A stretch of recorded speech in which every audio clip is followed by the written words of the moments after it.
Hi and welcome everyone, I am Friar Tuck, this is my epoch, and you may be facing homelessness or about to be homeless, and you may be asking yourself, well, what do I do? Maybe there's somebody on YouTube that can help me, and that's what this video is going to be about. But there are various stages of homelessness, a whole backslide into homelessness before you actually get to the streets. I'm presuming that most people that are going to end up watching this video are going to be the people that are in the last stage as they're about to go out on the streets. But I want to be able to cover the pre-stages in case some of you see the writing on the wall and you know that you're going to be homeless or you're about to be homeless, or you think that that's down the road for you in a very short period of time. What do you do? How do you navigate it? What are the different stages of homelessness? Okay, so the first stage is going to be like when you lose your job or your source of income or whatever, forces you to a point where you're about to lose your living situation.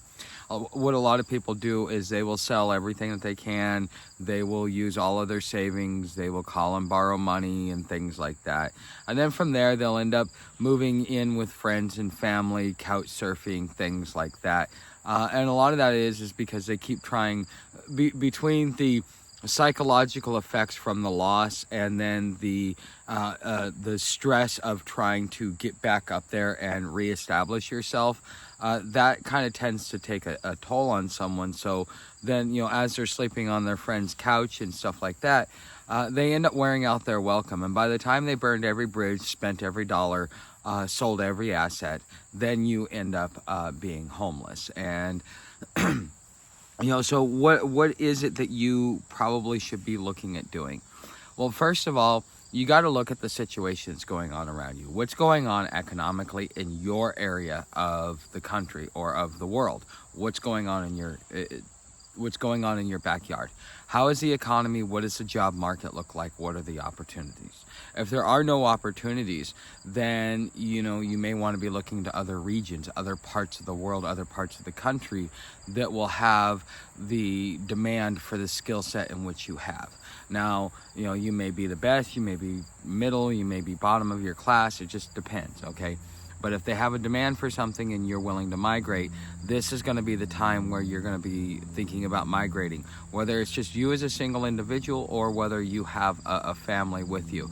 That's going to be one thing that you're going to really want to look into. And I have talked about migrating for economic purposes for this specific reason. Because right now, with the way that if I wanted to restart my janitorial business while I was in Texas, is it good to start in Texas and in that region? No, because it's so overwhelmed with undocumented, and that's my number one competition. They can do it for cheaper because they're willing to work for cheap, and I can't compete. So my best bet, if I want to start a new business or restart my cleaning business, I'm gonna have to go north or somewhere other in the country where I don't have to deal with that competition, because I know that my skill set and the services that I offer will be valuable there, so that I can earn a livable income.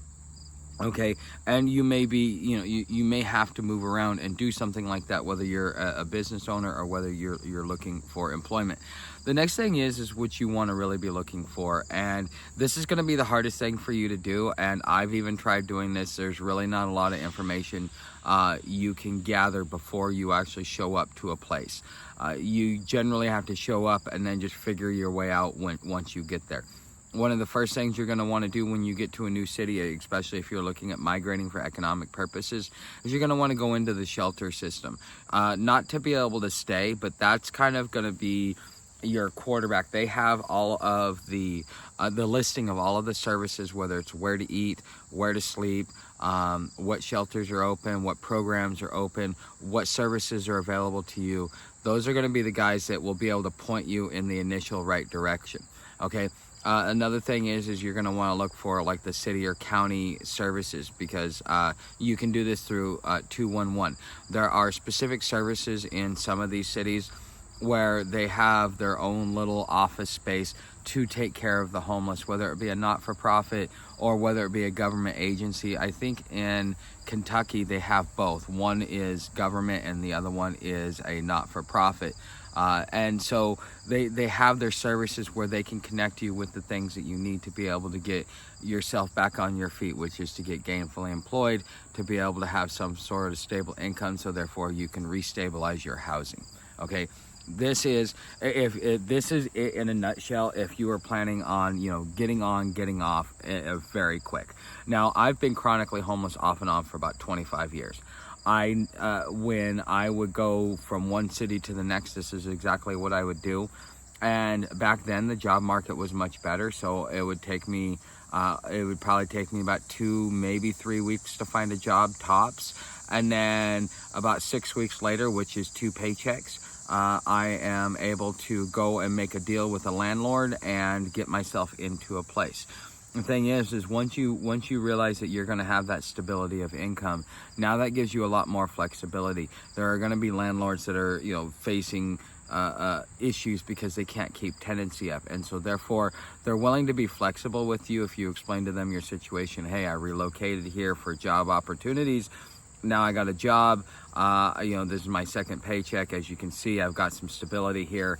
What can you do to work with me? And a lot of places, the private individuals will work with you more than the corporate individuals. So that is something that you can definitely work on, if you go that route. But even if you decide to stay local, that's going to be one of the first things that you're going to want to do, is to go to the shelter system, get access to the list of services, call 211. These are going to be some basic things to do to get yourself prepared, understand where all of your resources are. And then, from that point, if you haven't already, you probably should be making a plan that is going to, be your roadmap to get you off the streets. Because these not-for-profits, the shelter system, the services, all this stuff is there to sustain you. It's not there to help you. If you show any amount of independence, they will take away the services in which they offer to you. So it's essential that you learn how to do this on your own, but to use the services to kind of have some basic foundation to be able to work with. Okay, so don't count on these services to get you housed, because the waiting list gets longer and longer the more that the housing crisis and the homeless crisis expands. Okay, so to be able to get access to like housing first and things like that, it's not viable. And not unless you already have an income, like you're on Social Security, then they'll work with you. If you've got a job, then they'll work with you. But by then, it's too late. You can do it all on your own. Those guys aren't going to be able to do anything other than put you in with landlords that they have deals with that really aren't going to do anything in your benefit. I don't really trust a lot of the places in which they put you in touch with, just from the stories I've heard from people that actually get housed through the Housing First or through housing initiatives. Okay, so I mean, you're gonna have to do the final steps on your own. Just look at these services as a foundation to be able to get you going.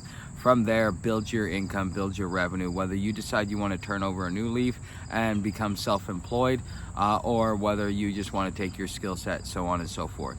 There's a lot of different ways in which you can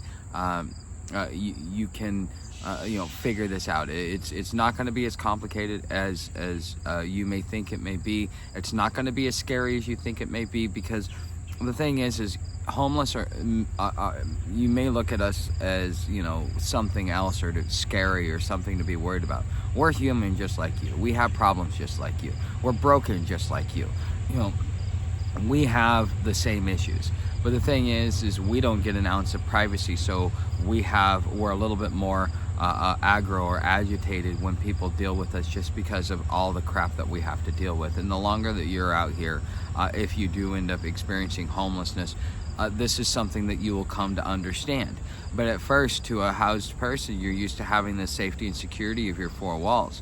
And once that goes away, the amount of stressors and the outside anxiety that you're going to have from just everything bombarding you, it's going to be a little much, and you're going to understand why homeless people tend to be a little bit angry at times.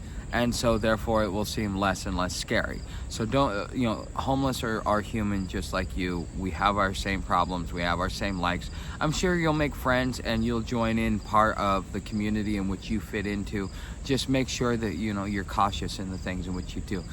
But if you're looking, if you think, oh, what do I do now that I'm homeless, this is just some basic suggestions that should help you. So all right guys, this is I survive based upon crowdfunding and you guys watching my videos. So don't forget to hit the like, subscribe, make sure to leave a comment, tell me what you think, add anything you think I missed, or memberships over on Patreon or here on YouTube, so you get early access, or you can also work on my GoFundMe. I got a lot of different ways you can help the channel, but all of it's mostly going towards the GoFundMe, because I want to get off of sleeping outside and start sleeping on the inside. So if you feel like helping me in the channel financially, the GoFundMe is the best way to do it. It's going to be the most effective way to help me and make sure that everything goes right. So thanks for watching, and I will see you in the next video.